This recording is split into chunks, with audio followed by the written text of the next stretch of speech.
We welcome European-Russian relations specialist Anastasiya Shapochkina to the program. She's a lecturer in geopolitics at Sciences Po University. Thank you so much for joining us on the program.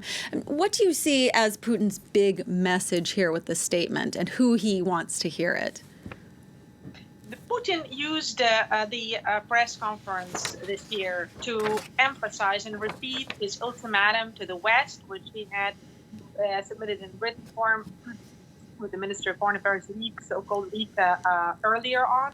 And he passes a message, first of all, that ultimatum remains unchanged. Russia insists on it, and Russia, he emphasizes, of course, its own vision that NATO poses a threat, but especially, most importantly, he passes the responsibility for Ukraine's sovereignty and Ukraine's security to the West.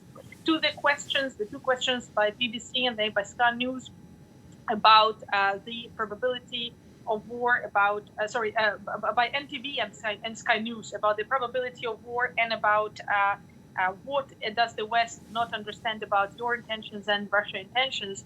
He explains clearly that the ball is in Western camp, that NATO had already made the promise not to expand to these. Now it's only the matter of putting it on paper, that Ukraine's sovereignty is not his responsibility, it's NATO's responsibility, and NATO's ability to respond to Russia's ultimatum is going to measure the level of that sovereignty. Also, importantly, he emphasizes that for him, just the availability of negotiations directly with the US about this issue, the possibility to discuss the ultimatum, is already seen as a victory. He says that there are positive signs, and he cites as a positive sign the continuation of negotiations in January in Geneva. At the same time, avoiding the very direct question about the inevitability of war. Is the war inevitable? If the West crosses the red line, will Russia attack Ukraine? He avoids that question and drives to respond to all the other points we just discussed. Mm-hmm.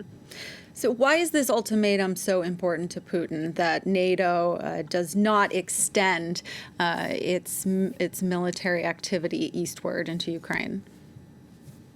The official version, of course, is that NATO poses a threat to Russia. That version is difficult to substantiate, because if we look at the facts and the situation in Ukraine, especially with the presence of Russian military there, with annexation of part of its territory, of course, it's rather the other way around. However, it is important for Putin, if we think about the real reasons, let's say, what can they be, right? We don't know the real reasons, but the important thing for Putin is to be treated as a great power. Russia being treated as a great power, and by sitting at the same negotiation table with America, discussing the fate of Europe.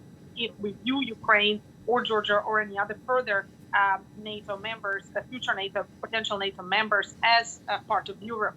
And NATO and Russia wants to be sitting at the table, wants to discuss the future of Europe, as the Soviet Union had done before, discuss the future together with the US, and discuss it about the countries which Putin calls in his press conference small countries, former empires, today small countries, much smaller than Russia. He emphasizes that again and again, and who he sees as countries who are afraid of Russia, And he is comfortable being in that position, and that's pretty much the appearance and the availability of that negotiation for him is already a result.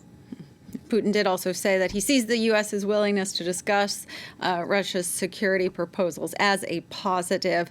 Anastasiya Shapochkina, we have to leave it there, unfortunately, but thank you so much for your time. Thank you.